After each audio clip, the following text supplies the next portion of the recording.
toughest thing we do with a student is teach them how to first shift the truck. What we see happen in the real world is they're so concentrated on looking at the shifter and concentrating on that, they don't tend not to look around what they're doing. And what the incorporation of the simulators have allowed us to do is get the student comfortable, one, in the truck environment, you know, the gauges, the switches, the seating, the mirrors. Then they're allowed to start shifting through the beginning shifting programs.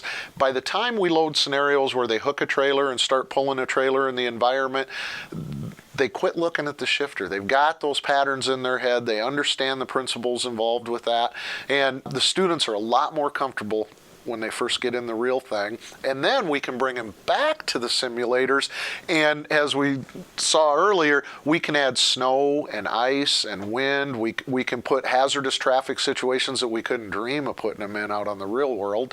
We can put them on a mountain, and we can send them down the mountain with a full load, and they understand and actually get to practice the braking techniques used in mountain driving before they ever see a mountain, because let's face it, we're in Iowa, not a lot of mountains to use here. Currently, the transportation industry as a whole projected to be 200,000 drivers short. To fill that gap, the industry is counting on schools like Hawkeye, and with a shortage like this, the companies are working ever harder for, I guess I would call it a quality of life amongst truck drivers. You know, they're not the gypsies of the road that they used to be.